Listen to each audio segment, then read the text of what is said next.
اسرائیلی وزیراعظم امن معاہدے سے بچنے کی اپنی کوشش میں شاید ناکام ہو چکے ہیں، مگر ان کی فوج اب بھی اس چیز کی تلاش میں ہے جسے نیتنیاہو حماس پر مکمل فتح قرار دیتے ہیں۔ اب جبکہ حماس اس معاہدے کی پیشکش پر غور کر رہی ہے، جنگ کو جاری رکھنے کا راستہ اب بھی کھلا ہے۔ غزہ کے درجنوں مکین جنہوں نے گزشتہ دوپہر ممکنہ معاہدے کی خبر سنی تھی، آج اس دنیا میں نہیں ہے۔ عبد الکریم جو نصیرات کیمپ سے بے گھر ہوئے ہیں، حماس کے ہتھیار ڈالنے اور اقتدار چھوڑنے کے حق میں ہیں۔ یہ بنیادی طور پر ایک قوم کا مسئلہ ہے، حماس کا نہیں۔ لوگ ایک ریاست چاہتے ہیں، وہ ہتھیار ڈالنے کے لیے بھی تیار ہیں۔ اگر اقوام متحدہ کی ضمانت کے ساتھ ایک ریاست کو تسلیم کر لیا جائے۔ حماس پر ڈیل کو قبول کرنے کا دباؤ بڑھ رہا ہے، لیکن حماس کی قیادت مبینہ طور پر منقسم ہے۔ قطر میں بیٹھے مذاکرات کار اور وہ لوگ جو میدان جنگ میں ہیں، وہ ایک صفحے پر نہیں ہیں۔ سرحد کی دونوں جانب لوگ اس خونی کھیل کے اختتام کے خواہش مند ہیں۔ عالمی دباؤ نے رہنماؤں کو میز پر آنے پر مجبور کیا، مگر معاہدہ قبول کرنے کا مطلب ہے کہ حماس کو اپنے جنگجوؤں پر کنٹرول کھونے کا خطرہ ہے اور بنیامین نیتنیاہو کو اپنے اتحادیوں سے ہاتھ دھونے کا۔ نیتنیاہو سے پوچھا گیا کہ کیا انہوں نے اس معاہدے میں فلسطینی ریاست کے روڈ میپ پر اتفاق کیا ہے۔ نہیں، بالکل نہیں، یہ تو معاہدے میں لکھا ہی نہیں ہے، لیکن ہم نے ایک بات ضرور کہی تھی کہ ہم فلسطینی ریاست کی سخت مزاحمت کریں گے۔ صدر ٹرمپ نے بھی یہی بات کہی تھی، انہوں نے کہا کہ وہ بھی اس بات کو سمجھتے ہیں۔ سرحد کے قریب ایک ریسٹورانٹ میں نداو اور آوی جیسے عام اسرائیلی یہ سمجھنے کی کوشش میں ہیں کہ یہ معاہدہ ان کے لیے کیا معنی رکھتا ہے۔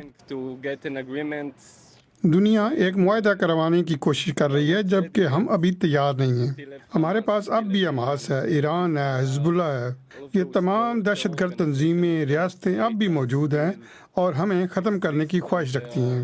آپ میرے ساتھ امن کی بات نہیں کر سکتے، کیونکہ آپ ایک ہاتھ سے مصافحہ کرتے ہیں اور چھرا پیٹھ کے پیچھے ہوتا ہے۔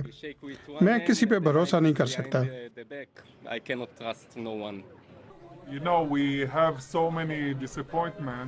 آپ کو معلوم ہے ہم بہت سی مایوسیوں کا سامنا کر چکے ہیں، اس لیے ہم خوفزدہ ہیں۔ میری امید ہے کہ اس بار یہ معاہدہ جنگ کا خاتمہ لائے گا، یرغمالیوں کو واپس لائے گا اور غزہ میں کوئی اور حکومت لے آئے گا۔ غزہ کے لوگ جو تقریباً 2 سالہ جنگ سے آزاد ہونے کو ترس رہے ہیں، اب حماس کے جواب کے منتظر ہیں، اور امریکی صدر صاف کہہ چکے ہیں اگر حماس نے انکار کیا تو نیتنیاہو کو کام مکمل کرنے کی کھلی چھوٹ ہوگی۔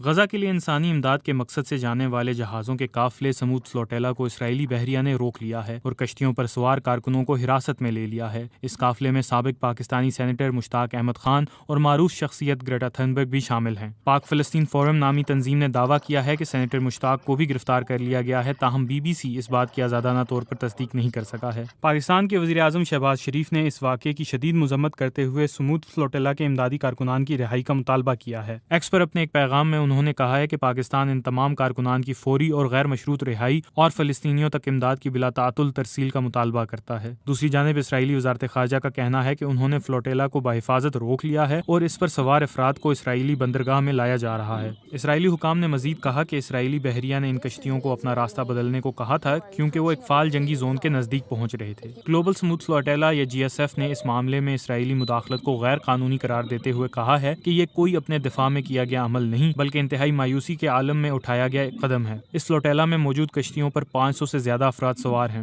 فلوٹیلا کے آرگنائزرز کا کہنا ہے کہ فلوٹیلا میں شامل ایک کشتی کو جان بوجھ کر ٹکر ماری گئی جبکہ دیگر کشتیوں پر واٹر کینن سے حملہ کیا گیا۔ سوشل میڈیا پر جاری ایک پیغام میں گلوبل سمود فلوٹیلا کا کہنا تھا، یہ ظاہر کرتا ہے کہ قابض یہ یقینی بنانے کے لیے کہ غزہ بھوک کا شکار اور الگ تھلگ رہے کس حد تک جا سکتے ہیں۔ وہ ایک پرامن سویلین مشن پر بھی حملہ کر سکتے ہیں کیونکہ انسانی امداد کی کامیابی کا مطلب ان کے محاصرے کی ناکامی ہے۔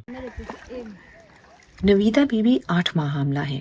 پیچیدگی کے باعث انہیں اچانک بلیڈنگ شروع ہو گئی ہے۔ انہیں فوری ایمرجنسی میں ہسپتال پہنچنا ہے، لیکن ان کے گھر کو سیلابی پانی نے چاروں طرف سے گھیر رکھا ہے۔